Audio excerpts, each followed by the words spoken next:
Okay, everyone, they don't give us a break. There's no rest for the weary here, or for the excited, or for the inspired. So, we are going to hear from, next up is from Artifacts to Context, developing a digital content engine at the Henry Ford. So let's give our full attention to Ellice here. Did I say it right? Yes. Great. All right, thank you. So I'm Ellice Engdahl. I am Digital Content and Collections Manager at the Henry Ford. So I've been there for about 5 years up to now. I've been overseeing our collections digitization process, but now we're starting up a new institutional digital publishing program. So I'm also overseeing that, and that's what I'm going to talk about today. So I usually start with a little bit about the Henry Ford, just because if you haven't been there, you might not know. And people tend to think we're a car museum. We're not just that. So we're currently known as the Henry Ford, but we were founded in 1929 by Henry Ford as the Edison Institute on the 50th anniversary of Thomas Edison's invention of the electric light. So Henry was really interested in both these significant achievements of industrial history, like Edison's, but also in what everyday life was like for Americans, specifically before the world started to change with the automobile and industrialization. So we have two large venues. We have Henry Ford Museum, which is about 600,000 square feet. We also have an open-air historical village, about 81 acres developed, with about 80 historic structures in it. Greenfield Village. We have a research center that includes our reading room. We have a giant screen theater. We run a factory tour of the Ford Rouge factory plant for Ford Motor Company. And we also have a public charter high school on campus, Henry Ford Academy, that has about 485 students. So our collections, so they're really the basis of everything that we're doing with the digital content engine. The quote at the top is from one of our curators, our curator of public life, the bottomless pit of wonderfulness. I like it because it really gets at the good and the bad things about having a pretty large and not all that well understood collection. So we have about 250,000 objects, 3D objects, many, many more in our archives, and as with most museums, the vast majority of our collections are in storage and not out on display. So the digital vision, this is part of why we developed this plan. So this was developed by our digital and emerging media department, which I'm in as an extension of our institutional strategic goals. There's 4 main points here. So embracing the connected consumer, which is recognizing most people now have smartphones, tablets, and other electronic devices, and this has really changed what they expect, both from museums and in general. Driving global accessibility, so this ties to our strategic goal around collections access, recognizing that not everyone will ever get to visit us, but the web can increase our reach both locally and worldwide. And this is really where mostly the digital content engine fits in. It's really about access, becoming a digital content publisher and distributor. Consumer experience and data focus, so we're hoping not only to create great experiences, but use analytics and other data to improve them where they aren't working. And then monetization. So we only draw about 40% of our operating budget from revenue from our endowment. About 60% is earned. So this is sort of a big deal for us. It's kind of a bragging point. And as the world's changing and going more digital, we're trying to find ways to maintain that ratio. As far as the digital content engine goes, this ties into things like potentially licensing content to for-profit companies, potentially sponsored content, as well as the core, which is really revenue conversions through driving people to our site. One other important thing to mention here too is that it sounds very marketing centric, and it really is. Our director of digital and emerging media, who I report to, has a marketing background, and even though this springs out of collections access, it was really sold on its marketing potential. And this slide gets at that. So this slide we fondly know as the content is king slide. So this is the slide that really sold this plan to our board. If you start at the bottom and work up, so the bottom shows us basically continuing to digitize our collection and maintain a digital collection database online. And then in the middle, expanding to use those digital collections as atomic elements for storytelling. And then at the top, distributing those stories via various channels. So it's really a content marketing plan is what it is. Museums have this quantity that everybody wants, which is these interesting stories we can tell. And the nice thing about this is we want to share our collections and expand access, but there's also the potential of expanding our reach and bringing in additional revenue, which is what got our board and everybody else really excited about developing this digital content engine and willing to fund some new positions for it. So, oops, sorry, skipped ahead.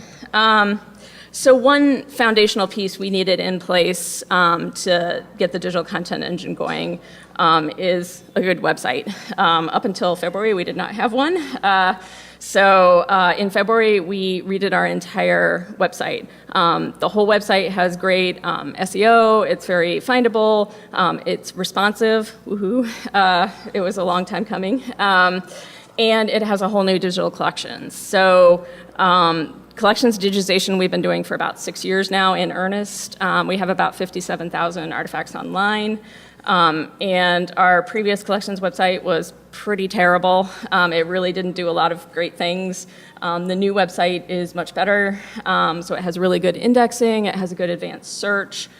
We can relate objects together. We can include new types of multimedia. We can deliver high-res images online. So it has a lot to recommend it on the front end, and it also has a back end that's much more robust. We get information now out of our collections database daily. So if we were to add a new artifact today, it would show up tomorrow, which is great. Previously, we did all this manually, and when our DBA was out of the office, we didn't do it at all. So it's much, much better and really fueling what we're doing with storytelling content. One other thing to mention about the digital collections as well. So we came up with this idea of an artifact card. So these are automatically created for every artifact in our digital collections. They're designed to be compact, portable, shareable versions of our digital collections items. It does contain some metadata, much less than a full collection record would. They are embeddable, so you can add them to your blog, you can add them to your website. If you go on our website, you'll see them everywhere. And we're hoping to include these in some of the digital content we're doing. We actually are including them in some of the digital content we're doing. The hope with these is that they're kind of these fun, potentially socially viral things that people share, even people who might not, get really excited about a digital collections database. Which I don't know who those people are because they're probably not in this room, but some people might not sound that exciting to them. So this is hopefully some way to kind of suck them into the cool stuff that we have in the collection. So this was going to kind of scroll through this page while I talk. So as we were designing the new website, we wanted a hub for these stories. So we came up with the idea of this Explore section, which is really the storytelling hub for the website. Again, it's designed to be really browsable. It's designed to suck you in, take you from one story to the next story, so hopefully you're getting a sense of what we have to offer. So it contains both some legacy content that we had on our old website, as well as some brand new types of content that we developed just for the digital content engine. So I'll talk a little bit about some of those new types of content shortly. I think that's the end. Oh, nope, it also has our blog, which is a lot of our existing content. So as we were talking about getting this rolling, we were looking pretty seriously at what we needed to pull this off, some of which we had, some of which we didn't have. So we looked at skills we would need. So we needed somebody to manage priorities and process, and that has been me. We needed resources to continue to work on digitization, because as I said, that's the foundation of everything. So that's our collections folks, conservation, registrars, archivists, photographers. We needed folks to write and project manage putting the content together. This is a big one. Our curators are pretty slammed, and we don't have very many of them. So this is where we did add some new resources to sort of focus on just digital content. We needed people to design and implement content on the web or whatever digital interface we were going to put it on. We needed video production staff to create videos. And then we needed social media and marketing resources to get the content out there and share it. So we didn't add new resources to all of these, but we did add new resources in some of these buckets. And again, this was sold on the marketing promise. So funding came from the hope that at some point this effort is self-sustaining, that we're driving enough people to our website, and our website is well-tuned enough that if you get there, you probably are going to buy a ticket or make a donation or buy something from our online store. And then process. So this is definitely a work in progress. I think we're changing the process about every 2 weeks at this point. But as it stands now, so ideas for potential digital content projects can come theoretically from anywhere in the institution, but in practice they're mostly coming from our marketing, education, and historical resources departments. So those ideas get discussed by stakeholders to kind of assess their potential strategic value, which could be anything along the spectrum of it's just a cool idea and it's just fun, to this is something we could use to promote an event or something else we have going on. We have follow-up discussions with the subject matter experts, which is usually our curators, to kind of refine the idea and determine what format we should create the content in. And then the content is written by the new digital content engine resources in collaboration with the curator or by the curator if time permits. But if it's written by the digital content engine resource, it's always vetted at several points with the curator to make sure we're being historically accurate. And then it's published and shared.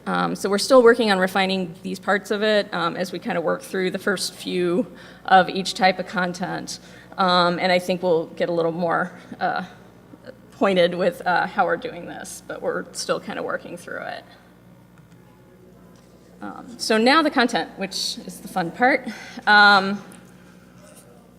So we really wanted the digital content engine to have a wow factor, but even with the new resources we got, we recognized that we can't do everything. So again, if you kind of work from the bottom up, as I said, our digital collections are really the foundation of everything. Everything starts from them. When we redid the website, we thought about like what content would move over as is and what would shift a little bit. So we did have a bunch of content we more or less moved over as it already existed. And then we had a few types of content that we rethought a little bit. So maybe we presented in a different way or covered it a little more broadly or included some additional functionality.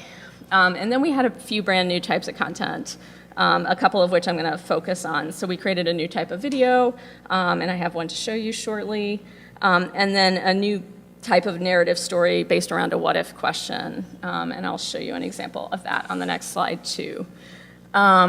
One other thing to mention here too is that we're trying to figure out how the digital content integrates with our on-the-floor digital experiences. So I wouldn't say we've had a consistent process for creating on-the-floor digital experiences, but we're trying to get one. And the theory is that the digital content engine will sort of be that glue that holds those together in a holistic way. But we don't know that yet because we're just sort of starting out on that. So, Whatif Stories. So this is an example of part of one of the Whatif Stories that I mentioned. This one happens to be on Bucky Fuller and the Dymaxion House, which is in Henry Ford Museum. So we currently have about 8 of these in production. There's one more on the Wright brothers that should be online any week now. They take a while to do. So they take a really narrow focus on one key moment around one or more artifacts in our collection, and they tell about 800 to 1,400 word stories. So they're a little, it's 5 to 7 minutes reading time, so it's a little bit of an investment of time. They're really richly designed pages, so they have lots of multimedia. Sometimes they have interactive elements. And we're also trying to be pretty careful about SEO tuning them so that when people Google these topics, they actually do come to our site. I'm not sure Dymaxion is the best example because that's a hard word to spell. I'm not sure how many people Google that and Google it correctly, but we have had some success with some of our other topics in getting them right up at the top of Google results. So, and then the other new type of content we created was these Connect 3 videos. So our collections experts, again, mostly curators, pick 3 artifacts that might not have a clear connection and then elaborate on what that is. They run about 2 minutes, and this, in theory, should play and have sound. From millions of artifacts in the Henry Ford's digital collections, our experts choose 3 and reveal the surprisingly curious connections between them. How do a weaving loom, a scientific calculator, and an Apple computer from 1976 connect to one another? Joseph Marie Jacquard was a French weaver, and he developed one of the earliest programmable looms. And one of these is operated here daily in the weaving shop at Greenfield Village. The looms use thick paper punch cards as templates for textile designs. Jacquard's loom inspired Charles Babbage to use punch cards in his analytical engine, which is the first mechanical computer. Computer punch cards were eventually replaced by integrated circuits, and as hardware miniaturized, people began to think more about interface design. Hewlett-Packard's HP35 scientific calculator was innovative because it had an integrated monitor, and this simply meant that you could push buttons and have the numbers show up on the screen. We take this type of thing for granted now, but at the time it was revolutionary. And Steve Wozniak thought so too. He owned an HP35, and he wanted to have the same effect happen with a personal computer he was developing called the Apple I. One of the Apple I's from this first batch of 50 ever made is now here in the collections of the Henry Ford. This computer marks a really important turn in the home computing revolution. And so much like the Jacquard loom and the HP35 calculator, the Apple I is truly the beginning of something. Yet it owes so much to the web of earlier history.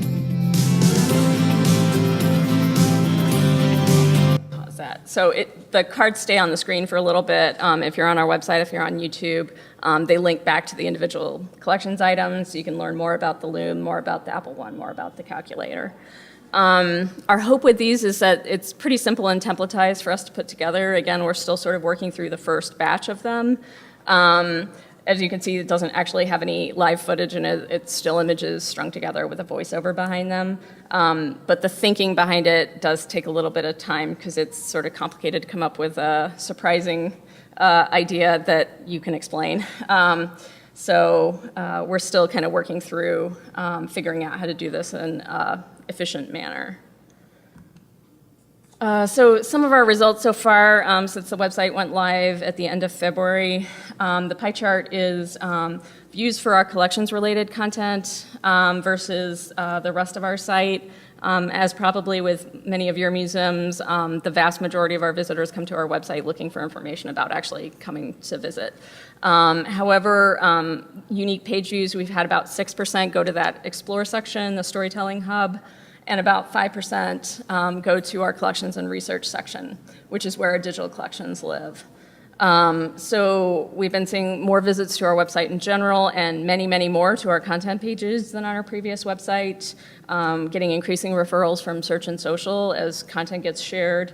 The Rosa Parks What If is a good example. That one, if you Google Rosa Parks, you will probably find the What If on the first page of Google search, which is pretty good considering it's only been up since February 29th. On the other end, we're getting really low usage on the Connect 3s. This could be because we only have a handful online. We have another batch that we're trying to get ready that should be online in the next couple months, hopefully. So we're looking at how to kind of improve that and get more eyeballs on those.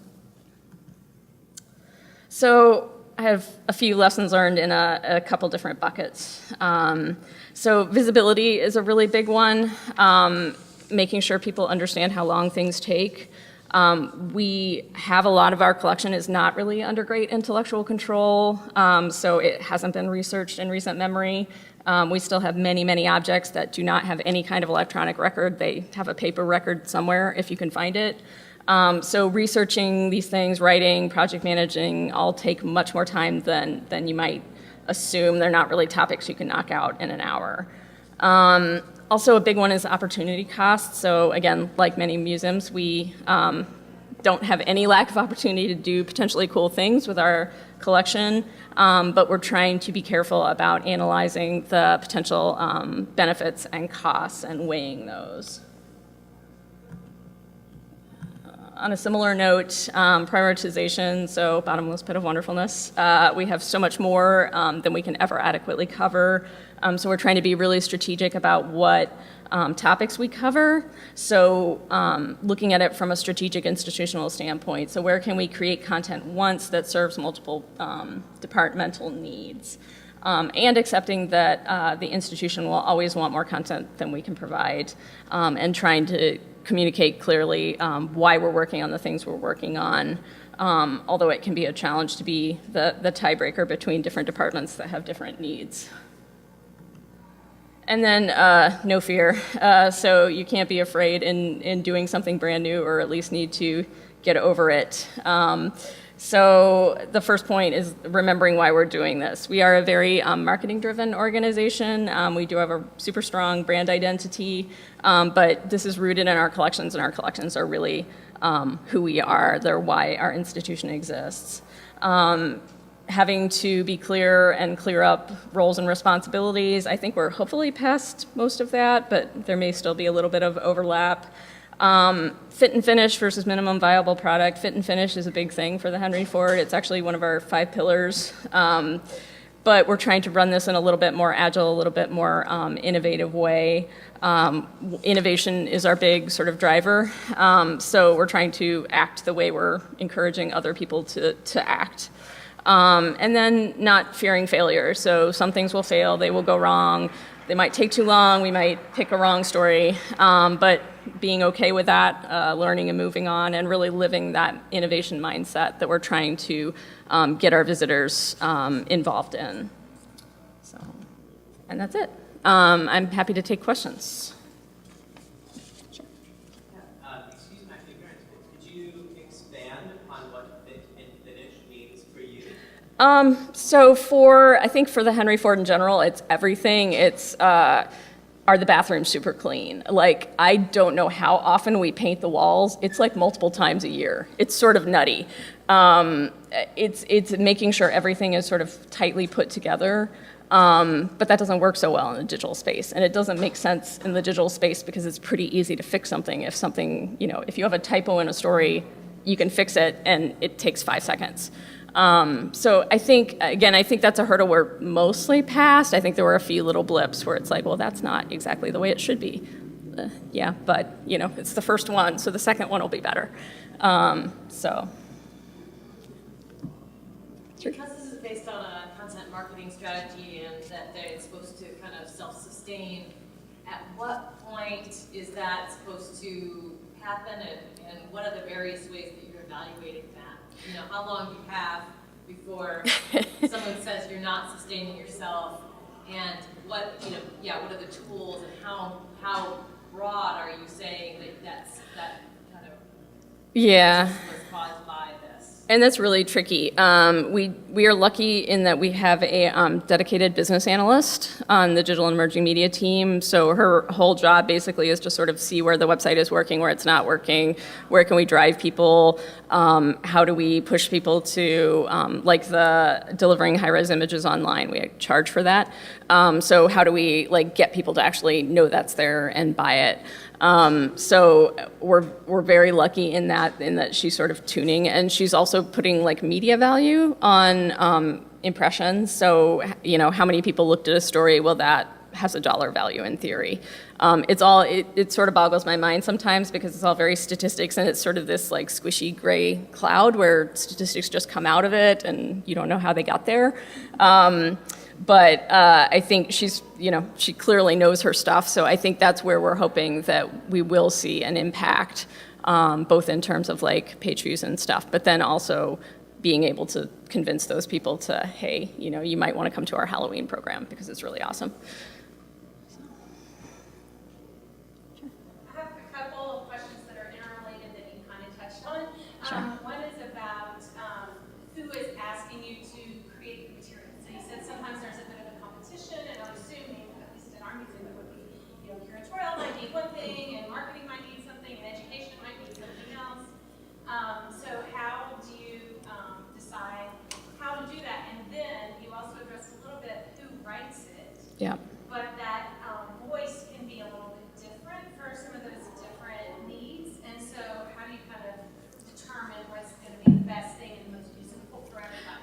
Yeah, so requests, what we're hoping to do is, again, mostly let it be a little fluid and also be based off work we're already doing. Because we do tend to, we might get a call to the reading room where somebody wants us to research something. And so we're doing this work already. So how do we kind of show that off and get a little more mileage out of it other than just somebody spending a day trying to answer their question and then next time somebody calls, they're going to have to call because we don't have the answer posted anywhere. So we're trying to really work with work that the collection side is already doing. So we're trying to have it spring out of the collection side. I think sometimes the tension comes in as with our marketing department.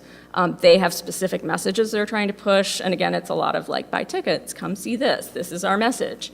So I think they're a little less interested in sort of digging into the deep recesses of the collection.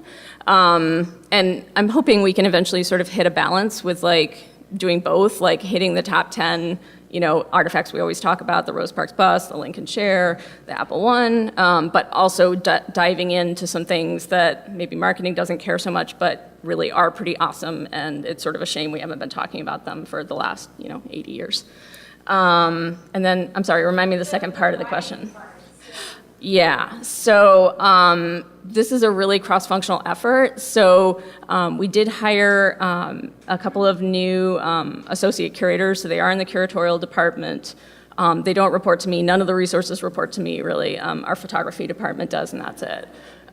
So everybody else is in our collections area. So they do report to curatorial, but sort of functionally they report to me. So it's very collaborative. I work a lot with the chief curator to make sure we're in sync with what he's trying to accomplish. And then balancing that too with, again, the marketing, the messaging needs. Like, are we all, how do we say one message that like meets what everybody's trying to do?